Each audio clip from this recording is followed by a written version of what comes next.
said, LeBron, you can go now. And Rich Paul said, no, we're not going until we decide we are ready. There's something going on under the surface here. I see what you're hinting at, Skip Bayless. I'm not hinting, I'm showing you. Yeah, I know. I know you've been trying to get to this point for the longest time. And what you're trying to do is right? That's a long time. Okay, 6 weeks. Yeah. What you're hinting at is that because someone in LeBron James' camp, be it Rich Paul or someone higher up, won't Luke out, LeBron is going to sit. They lose enough games, and then Jeannie Buss, Rob Pelinka, Magic Johnson, they pull the cord. That's what you're trying to get at, Skip Bayless. You think you're slick, but you're not slick to me. I think I'm out-slicking you because I'm asking questions for which you have no answers because they're really good questions. Something is operating under... What about... Shannon Sharp, think about this. Yes, okay. This is LeBron freaking James we're talking about. This is Iron Man, and we were...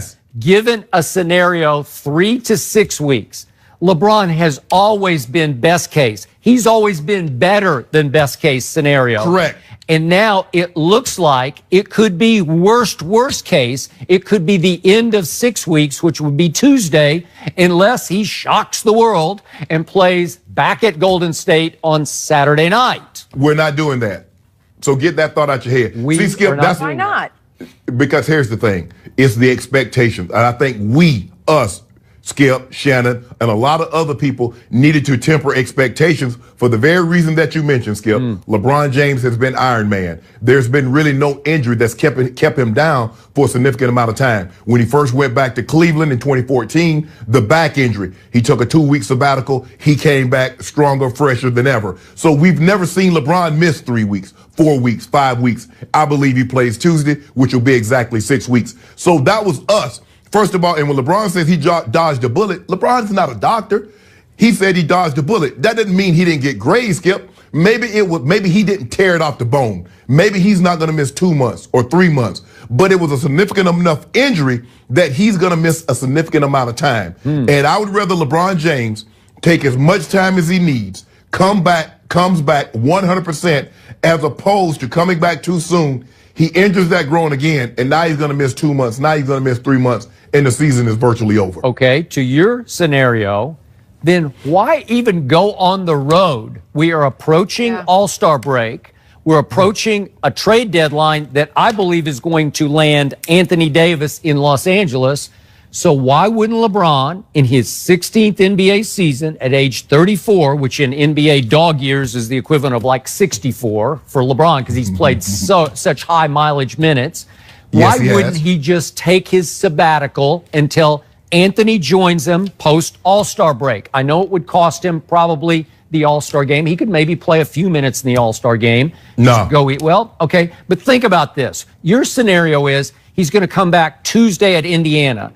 Then all that's left is at Boston, at Philly, at Atlanta. Just 3 more games after that, and then another big break, right? Yes. So why wouldn't you just shut it down? Sounds like AD shutting down, right? No. That's not what we do, Skip. We're a basketball player, and we play basketball. And right now, the injury has us on the shelf. But when this injury is 100%, which I believe it will be, and I believe he's fairly close, you err on the side of caution. You've already missed 4 weeks. You've missed 5 weeks. Another 7 days won't hurt anything. At the end of the day, would you rather have LeBron come back at 100% or have him come back at 93, 95%? Because with that groin injury, any sudden movement, if it's not 100%, guess what? Back at it again. And LeBron James, in order for him to be effective, in order for him to impact the game like we know he can, like he always has, and like he will once he gets back, he needs to be 100% because that freight train is coming down the track, Skip.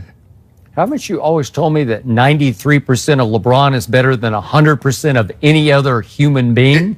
It is, but in order for him to be effective, because right now we thought we'd do a little better with LeBron being out. We didn't expect to go from 4 to 10 in 6 weeks. But that just goes to show you the value of LeBron James. That just goes to show you what he represents. And when he comes back, he's setting up the big run for MVP, right?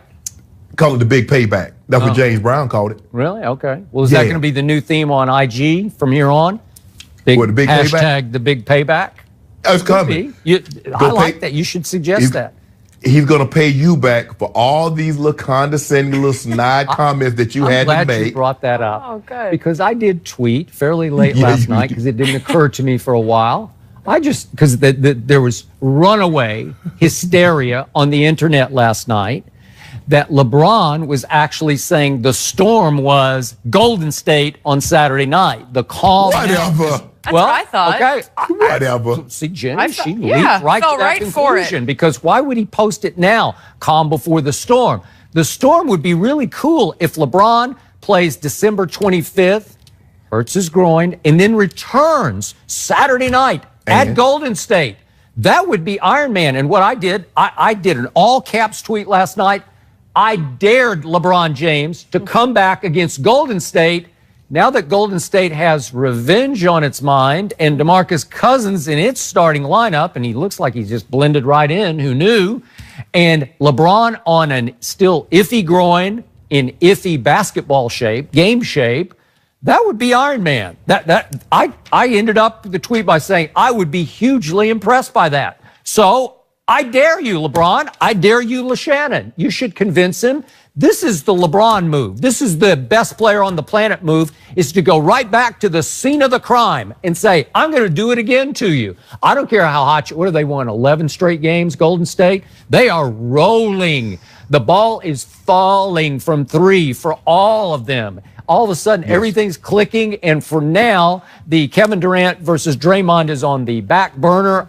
I still think it could move to the front burner at any time, at any flashpoint moment. But right now, they are clicking. As Steve Kerr said the other night, they're clicking at as high a level as they have been at any time since he's been the coach of the Golden State Warriors. That's the kind of run they're on right now. Man, how hard is it to click when you got two of the top 5 players in the NBA, and you got a guy when healthy, he's a top 10 player, and you got Klay Thompson, who's the second best shooter in all of basketball currently. But you gotta how admit difficult this. is it to click? How cool was it that 4 really good basketball players, 2 really, really good top 5 players, those 4 said, hey, DeMarcus, just come on in here. We're going to ingratiate you. We're going to share the ball with you. What in 2019, what team would do that with the egos? You don't think Kevin Durant's got a big ego? Steph Curry's got a big ego? Clay, Draymond? And they just said, DeMarcus, you're going to get your touches now too. What team would do that? And it's seamless. I've never seen anything like it before. A team that wants to win, the same team that won 73 games and got on a plane and went to the Hamptons and recruited Kevin Durant.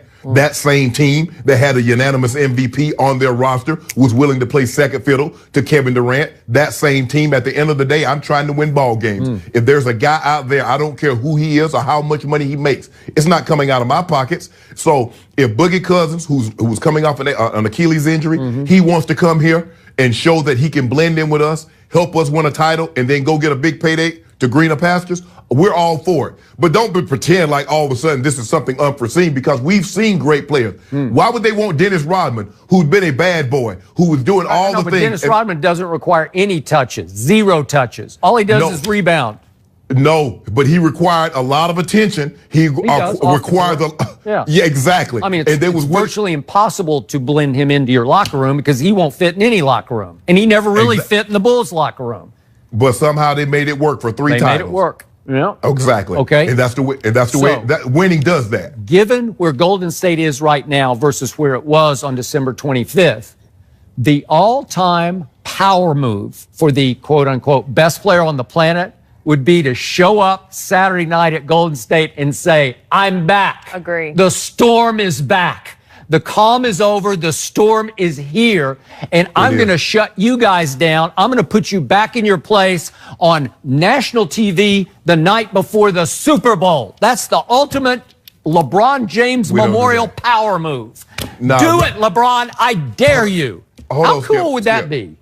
It wouldn't be cool at all, because last I checked, being a meteorologist that I am, that the vortex is in the Midwest, and that's where we're showing. That's where we're showing up on Tuesday in Indiana. So forget that. It's not going to the West Coast. We're not going to Oakland.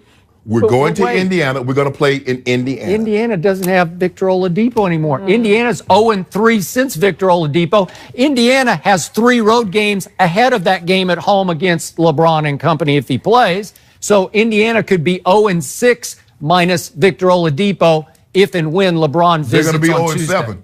Tuesday. Well, that wouldn't be a power move. That'd be kind They're of gonna a be 0-7 lame, when weak we're done. move, right? That'd be kind of a scaredy cat move, right?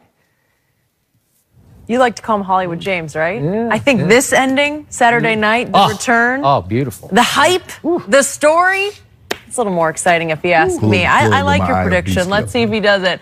Coming up next, are the Pelicans being a little too petty with Anthony Davis? And we're about to have the ultimate GOAT debate, Brady or Jordan.